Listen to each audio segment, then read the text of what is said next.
नमस्कार, मैं हूं कुलदीप सिंह और आप देख रहे हैं पल पल राजस्थान। पल पल राजस्थान में आज हम खास मुलाकात में बात करेंगे देहात जिला कांग्रेस अध्यक्ष कचरूलाल चौधरी से। कचरूलाल जी से जानेंगे कि देहात में कांग्रेस किस तरह से चुनाव लड़ेगी और किस मजबूती के साथ एक बार फिर से प्रदेश में कांग्रेस की सरकार बनाएगी। बहुत बहुत स्वागत है कचरू जी आपका पल पल राजस्थान में। जी सर। देहात को मजबूत करने के लिए किस तरह की आपने प्लानिंग की है? क्या आपने अध्यक्ष बनने के बाद में किस तरह से कार्यकर्ताओं से रुझान जो है आपके पास आया है कि किस तरह से किन विजन पे काम करेंगे? मेरा सबसे पहले तो हमारी बूथ इकाइयों पर मैं जोर दे रहा हूँ और आते ही सबसे पहले मैंने हमारे जितने भी ब्लॉक अध्यक्ष हैं उनको निवेदन किया है। मैंने कहा कि भाई अगर कांग्रेस को जिताना है तो हमारा बूथ मजबूत होगा, हमारी इकाइयाँ मजबूत होगी तो आने वाला चुनाव हम बहुत आसानी से जीतेंगे। हमारा फैक्टर नीचे वाले कार्यकर्ताओं पर जोर देने का है। ये मेरा पहला काम किया मैंने आते ही और सभी से निवेदन किया है कि हमारे जहाँ बीएलए नहीं है वहाँ हमारा बीएलए बनाया जाए, ताकि वो बीएलए जिस दिन फार्म भरे जाते हैं उस समय बीएलए का काम होता है कि वो टाइम से जाए, ताकि हमारी पेटियाँ जो बंद होती हैं उससे पहले जा कर के चेक कर ले और हमारे एजेंट बूथ एजेंट बैठ जाए तो हमारा कार्यकर्ता बहुत मजबूत होता है।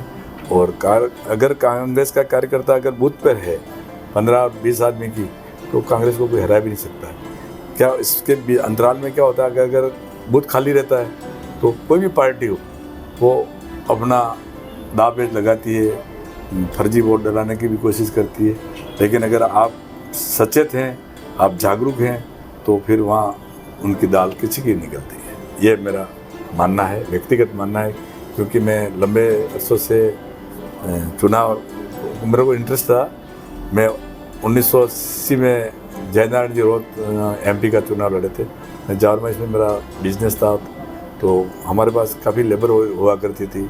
हमारे वहाँ एक कैशियर थे हिंदुस्तान जिंक के, और टंडन साहब अभी तो वो रहे नहीं, भगवान से प्यारे हो गए, तो उन्होंने मुझे बेटा ही कहते थे। तो ये चुनावी मोल था तो मेरे साथ चलो भाई तुम्हारे लेबरों से हम मिलना चाहते हैं, कहाँ के हैं, क्या क्या है।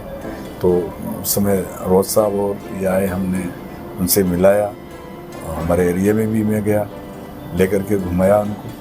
मेरे को थोड़ा सा यूँ शौक था कि चलो पार्टी के अंदर में राजनीतिक में काम करें जी। तो उस समय से चलता रहा। इसके बाद में 85 में देवलाल जी को टिकट मिला तो वो मेरे को बहुत अच्छा रखते थे, तो उनका कन्वीनर भी मुझे बनाया इलेक्शन का। तो वो चुनाव जीते और 3 बार उनका मैं कन्वीनर रहा, एमपी के उन्होंने चुनाव लड़े। तो वो मेरे ऊपर बहुत मतलब यूँ विश्वास करते थे कि नहीं आदमी लड़का ठीक है, तो मैं काम करता रहा। देहात में करीब 8 विधानसभाएं आ रही हैं। जी हाँ। इन 8 विधानसभा में किस तरह से आप कार्यकर्ताओं को मजबूत करने के लिए जुट रहे हैं? क्योंकि पूर्व में लाल सिंह जी जाला ने भी काफ़ी मेहनत इसके लिए की है, उससे पहले भी ख्याली लाल जी, छगन जी, सभी लोगों ने कांग्रेस को मजबूत करने के लिए। और देहात लंबे समय तक जहाँ तक मानते हैं कि कांग्रेस का भी गढ़ रहा, अभी परिसीमन काफ़ी चेंज हुए हैं, तो एक ऐसे में क्या सोचते हैं? 8 विधानसभा लगभग आपके उसमें आ रही है, तो कैसे इस पे कार्यकर्ताओं को आप मजबूत करेंगे? जैसा मेरा जिला अध्यक्ष की घोषणा हुई उसी दिन से लोगों में ये उत्साह हुआ कि परिवर्तन आया है लोगों में, तो अध्यक्ष जी नए आए हैं तो कुछ ये काम करेंगे। तो मैंने जैसे ही हुआ तो हमारे को पहले जयपुर में बुलाया गया, पार्टी ने मीटिंग रखी, फिर हमको वापस हम यहाँ आए और दूसरी बार भी वापस मीटिंग रखी। फिर उन्होंने कहा भाई अपने अपने एरिया में अपनी अपनी कार्यकारिणी बनाओ, तो हमें कार्यकारिणी के लिए कहा, तो हमने कार्यकारिणी बना करके उनको दी और मैंने सभी लोगों को कार्यकारिणी जब जैसे ही हुई घोषित हुई उसकी भी घोषणा कर दी। लेकिन मैंने पदभार ग्रहण करना था तो मैंने सभी पुराने नए और नौजवानों को भी बुला करके और मैंने शपथ ग्रहण किया। उस दिन मैं सभी नेताओं को भी बुलाया, दयाराम जी थे, कोरनिया जी थे, रघुवीर जी सिंह, रघुवीर जी मीणा थे, और जितने भी पुराने एमएलए वर्तमान में एमएलए थे सबको मैंने बुलाया और अच्छा खासा लीक आई।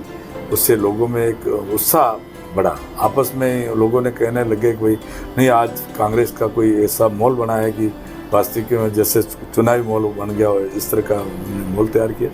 तो उससे क्या है कि लोगों में एक अच्छी जागरूकता आई है और हम आने वाला चुनाव जीतेंगे, इसमें कोई डाउट नहीं है। मुझे पूरा विश्वास है कि हम आने वाला चुनाव, मेरे अथक प्रयास, मुझे जिम्मेदारी दी है तो मैं उस जिम्मेदारी को पूरा निभाऊंगा। मुझे मालूम है कि मैंने कई सालों से ब्लॉक अध्यक्ष का काम भी किया, रेगुलर में ब्लॉक अध्यक्ष का काम करता रहा और मुझे पार्टी ने बहुत बड़ा जिम्मेदारी सौंपी है, तो जिम्मेदारी को निभाना है मेरे को। खसरू जी, ये भी कयास लगाए जा रहे हैं कि चूँकि आप देहात की जो सीट है या एसटी की सीट है, उदयपुर शहर से भी चुनाव लड़ने के लिए कार्यकर्ताओं में उत्साह है कि आप उदयपुर शहर से चुनाव लड़ें।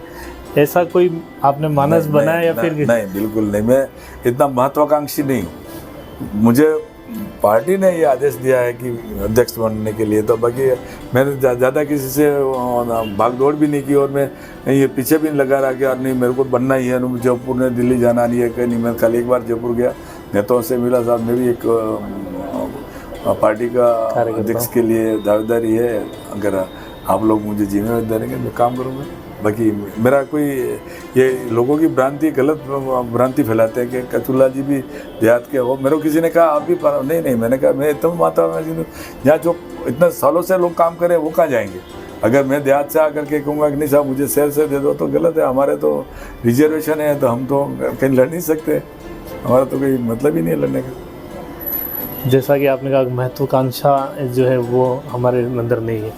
अध्यक्ष बनने के बाद में कार्यकारिणी की घोषणा आपने की है, कार्यकारिणी की घोषणा में कई कार्यकर्ता भी कोई नाराज़गी वगैरह जाई हुई है? नहीं, कोई भी नाराज़ नहीं है, और अगर कोई नाराज़ हुआ है उसको मैं अभी नेक्स्ट और मैं कार्यकारिणी के लिए मैंने अध्यक्ष जी को कह दिया, साहब मेरे 15 ब्लॉक हैं और जहाँ कहीं 2 ब्लॉक है वहाँ पर भी आपके 70 आदमी, और 15 ब्लॉक में भी अगर आप 70 आदमी दो तो नहीं। अध्यक्ष जी ने मेरे को आश्वस्त किया कि नहीं, आप और कोई रह गए हों तो आप अपनी कार्यकारिणी और मैं एक्सटेंड कर दूंगा आपको। ऐसी कोई बात नहीं है, कोई नाराज़ होने का मतलब ही नहीं है। क्यों नाराज़ क्यों होगा?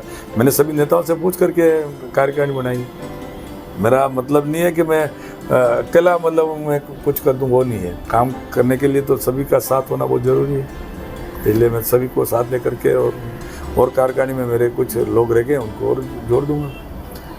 देहात के अंदर, उदयपुर शहर के अंदर देहात के करीब 18 वार्ड जो हैं वो आते हैं।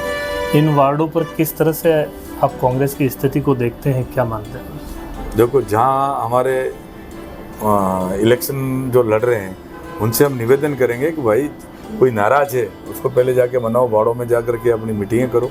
अगर हम कार्यकर्ताओं से मिलेंगे तो कार्यकर्ता बाहर आएगा। कार्यकर्ता अगर उसको हम तवज्जो देंगे, निश्चित हम सभी लोग मदद करेंगे। ऐसा कुछ नहीं है कि नहीं आते हैं। अगर गूगल बच गया है, आने वाले भी आप देख रहे हो, ये सितंबर है, अक्टूबर में शायद टिकटों का भी इस महीने में भी कुछ फाइनल हो सकते हैं, कुछ अक्टूबर में हो जाएंगे। और सबसे मिल करके, सबको एक करके हम हर मोहल्ले में जाएंगे, हर घर पे जा करके इन कार्यकर्ताओं को मनाएंगे। कार्यकर्ता क्यों नाराज़ है, क्या कारण रहे हैं, ये मैं नहीं जानता, लेकिन हम उन वार्डों में भी जाएंगे जहाँ पर हम कमज़ोर हैं, ताकि जहाँ कमज़ोरी हमारी नज़र आ रही है वहाँ जा कर के लोगों से मिलेंगे, बात करेंगे, भाई क्या तकलीफ़ है, आपको कोई तकलीफ़ है। दूर दूर सरकार ने हमारे इधर वार्डों में तो आपको मालूम होगा कि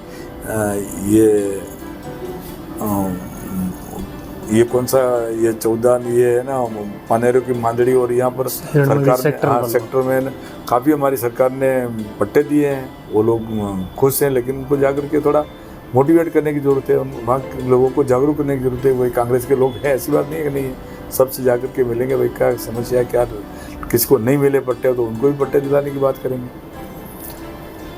बात करें देहात के इन 7 विधानसभा 8 विधानसभा क्षेत्रों की, तो कई कार्यकर्ताओं ने दावेदारी रखी है। दावेदार भी कई जगह 15 कार्यकर्ता ने दावेदारी रखी है, कई जगह 5-7 कार्यकर्ता। तो ऐसे में कैसे समन्वय बिठाएंगे कि पार्टी एकजुट होकर चुनाव लड़े और जिताए?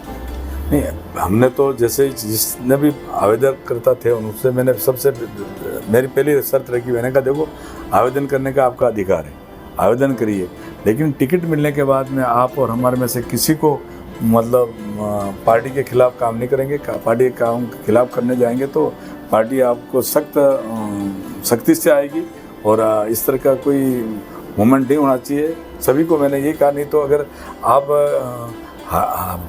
खड़े हो जाओगे तो कैंडिडेट हार जाएगा, इसलिए पार्टी खत्म हो जाएगी। इसलिए सबसे मैंने तो चाहे जाडोल हो, चाहे मावली हो, चाहे गिरवा हो, सभी लोगों को ये कहा कि भाई आपका टिकट मांगने तक का आपका अधिकार है, टिकट मिलने के बाद में पार्टी का हम सब लोगों को मिलकर के काम करना है और पार्टी के आदमी को जिताना है। ये मेरी प्राथमिकता है। सबको मैंने यही निवेदन किया है, चाहे वो सरड़ा हो, सलूम्बर हो, खेरवाड़ा हो, भाई टिकट मांगने का आपका अधिकार है।